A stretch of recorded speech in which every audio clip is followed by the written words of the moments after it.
प्रिय दर्शकों, आप सभी का हमारे YouTube चैनल माइटी पास्चरल कम्युनिटी पर स्वागत है।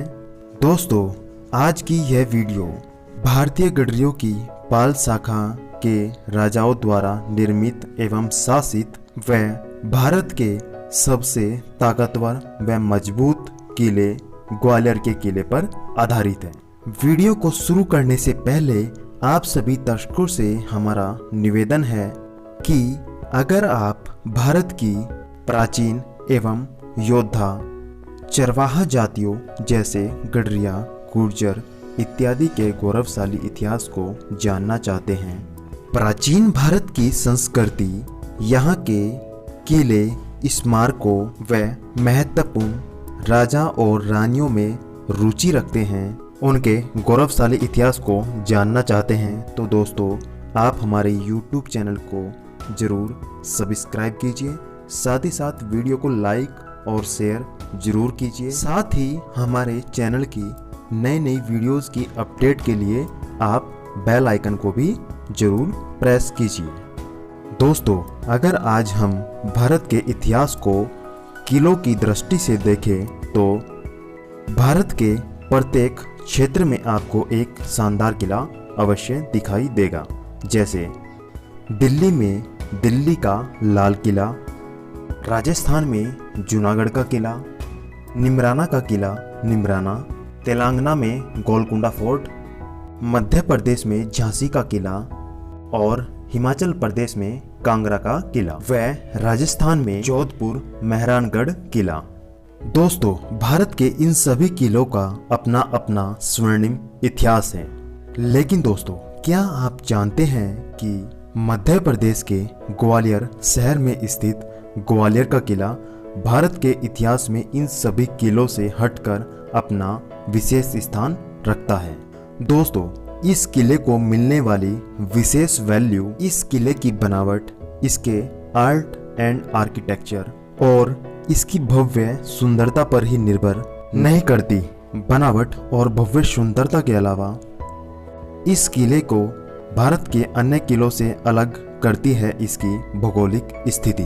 समस्त भारत देश के मध्य में स्थित होने के कारण यह किला अपने आप में अनूठा है और समस्त भारत के इतिहास को अपने अंदर समेटे हुए है। वर्तमान मध्य प्रदेश के ग्वालियर शहर में यह किला एक ऊंचे पठार पर बना हुआ है। इस किले को किसने और कब बनवाया, इसकी जानकारी हमें इस किले से मिलने वाले अभिलेखों और अन्य स्रोतों से मिलती है। अभिलेखों के अनुसार इस किले का निर्माण 6th सेंचुरी में पाल राजवंश की एक शाखा के राजा सूरजसेन पाल ने कराया। ग्वालियर किले के निर्माण के साथ साथ ग्वालियर शहर को बसाने का श्रेय भी इस गडरिया शासक सूरजसेन पाल को ही जाता है।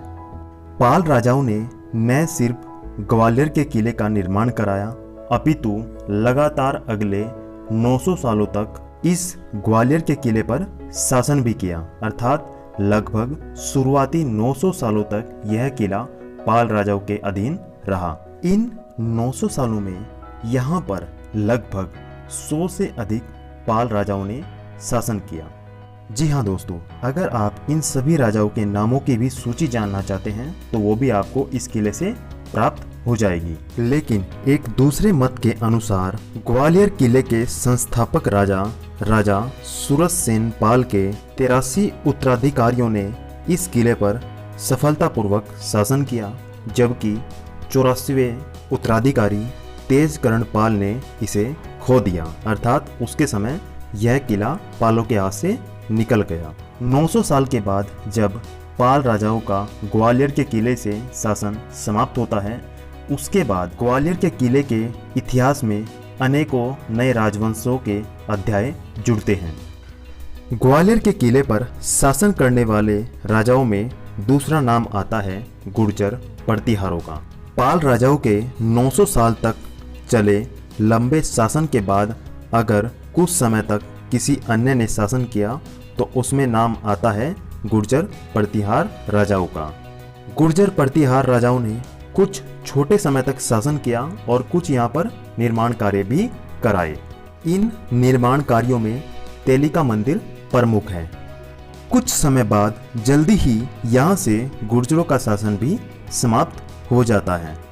भारतीय इतिहास के राजपूत काल के दो बड़े प्रसिद्ध राजवंश पाल राजवंश और गुर्जर प्रतिहारों के पतन के बाद पूरे भारत की राजतांत्रिक सत्ता छोटे छोटे सामंत राजाओं के पास चली जाती है, जिसमें चंदेल, चौहान और तोमर प्रमुख हैं।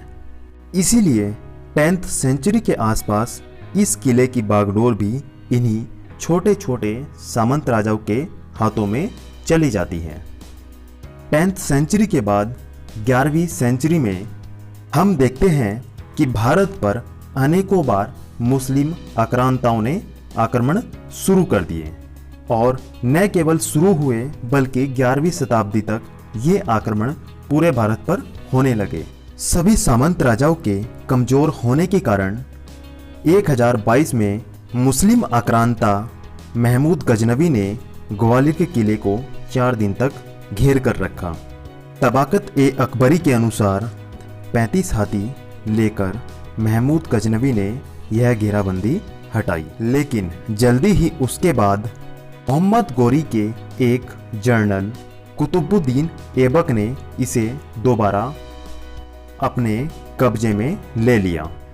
1232 में दिल्ली के सुल्तान इल्तुतमिश के समय यह दिल्ली सल्तनत से अलग हो गया, लेकिन जल्दी ही कुछ समय बाद फिर से यह किला दिल्ली के सुल्तानों के अधीन चला गया। उसके बाद जैसे जैसे समय बीतता रहा, फिर 1398 में ग्वालियर का किला उस समय के सामंत हिंदू राजा तोमर राजाओं के पास आ गया। एकमात्र तोमर राजा मान सिंह ने इस किले से सफलतापूर्वक शासन किया। उसके शासन के समय यहाँ पर कुछ निर्माण कार्य भी हुए। राजा मानसिंह के समय ही 1505 में सिकंदर लोदी ने इस किले को जीतने के लिए आक्रमण किया, लेकिन वो असफल रहा। लोदियों ने फिर से दोबारा आक्रमण किया। यह आक्रमण 1516 में इब्राहिम लोदी के समय हुआ और इसमें राजा मानसिंह की डेथ हुई। ठीक इस प्रकार से ग्वालियर का किला एक तरह से सरेंडर किया गया दिल्ली सल्तनत को। वहीं दूसरी तरफ अगर भारत की उस समय की स्थिति को देखा जाए तो भारत में ठीक इसी समय बड़े सत्ता परिवर्तन हुए। लोदी जो कि दिल्ली सल्तनत के आखिरी सुल्तान थे, लोदियों के बाद भारत की सत्ता मुगलों के पास चली गई। उसी सत्ता के फलस्वरूप ग्वालियर का किला भी मुगलों के अधीन हो गया। मुगलों के शुरुआती समय भी काफ़ी उठापटक के बीच व्यतीत हुए। इसी समय शेरशाह सूरी जो कि पठान कबीलों का नेतृत्व कर रहा था, उसने मुगलों को लगभग समाप्त कर दिया और 1542 में इस किले को वापस अपने हाथों में ले लिया। शेरशाह के पठान कबीलों का नेतृत्व इस समय जो सेनापति के तौर पर कर रहा था, उसका नाम हेमू था। हेमू इस प्रकार से भारतीय इतिहास का अंतिम हिंदू शासक कहा जाता है। ग्वालियर किले से हेमू ने अपने कई सैनिक अभियान संचालित किए, लेकिन इधर फिर से सत्ता परिवर्तन हुआ और हेमू की मृत्यु हो गई और पूरे भारत का एकमात्र शासक बना अकबर। अकबर ने ग्वालियर के किले को एक कैद के तौर पर प्रयोग किया। अकबर ही वह राजा था जिसने सर्वप्रथम अपने राजनीतिक प्रतिद्वंदी अब्दुल कासिम को यहाँ पर कैद करवाया। अकबर के बाद कई अनेकों मुगल शासकों ने ग्वालियर के किले का प्रयोग कैद खाने के रूप में किया और न केवल कैद खाने के रूप में प्रयोग किया, अपितु कई कैदियों की तो यहाँ पर मौत तक हुई। औरंगजेब के शासन के बाद जैसे मुगलों का पतन हुआ और मराठों का उत्थान हुआ, इसी समय 1755 से 1756 के बीच मराठों ने ग्वालियर के किले को अपने कब्जे में ले लिया। मराठा जनरल महादजी शिंदे ने इस किले को मुगल सामंत गौहद राजा राणा छतर सिंह को हराकर इस किले को प्राप्त किया। मराठों के बाद इस किले की बागडोर ब्रिटिश गवर्नमेंट के पास पहुंची और इस किले ने 1857 के विद्रोह में अपनी प्रमुख राजनीतिक भूमिका निभाई। इस प्रकार से आज की इस पूरी वीडियो को देखने के बाद आप समझ पाए होंगे कि ग्वालियर का किला भारत के अन्य किलों से क्यों अलग है। यह अलग इसलिए भी है क्योंकि यह सुंदर है, इसलिए भी है क्योंकि इसका जो आर्ट एंड आर्किटेक्चर सबसे उत्तम है, बल्कि इन सबसे भी कहीं अधिक इसलिए इम्पोर्टेंट है क्योंकि भारत में अगर किसी को भी सत्ता हासिल करनी थी तो उसको ग्वालियर का किला जरूर चाहिए था। बिना ग्वालियर के किले पर शासन किए बिना कोई भी राजा पूरे भारत का राजा नहीं बन सकता था। साथ ही पूरी वीडियो को देखने के बाद आपने यह भी महसूस किया होगा कि अगर ग्वालियर के किले के शासन में कभी सुख और समृद्धि का काल रहा तो वो केवल और केवल शुरुआती 900 साल तक ही रहा, जिसमें पाल राजाओं ने यहाँ से शासन किया, वरना उसके बाद इस किले पर सदैव उठापटक का जोर जारी रहा और अनेकों सामंत राजा एवं बाहरी मुस्लिम आक्रांताओं ने इसे अपने अपने हिसाब से प्रयोग किया। दोस्तों, इस वीडियो के अंत में हम आपसे पुनः प्रार्थना करेंगे कि अगर आपने अभी तक हमारे YouTube चैनल को सब्सक्राइब नहीं किया तो सब्सक्राइब कीजिए। इस जानकारी को अपने रिश्तेदारों दोस्तों तक साझा कीजिए ताकि यह जानकारी सभी तक पहुंच सके, और आगे की वीडियोस के लिए आप बेल आइकन को ज़रूर प्रेस कीजिए ताकि आपको नई वीडियोस की नोटिफिकेशन समय से मिलती रहे। अगली वीडियो में आपसे जल्दी ही मुलाकात होगी, तब तक के लिए धन्यवाद।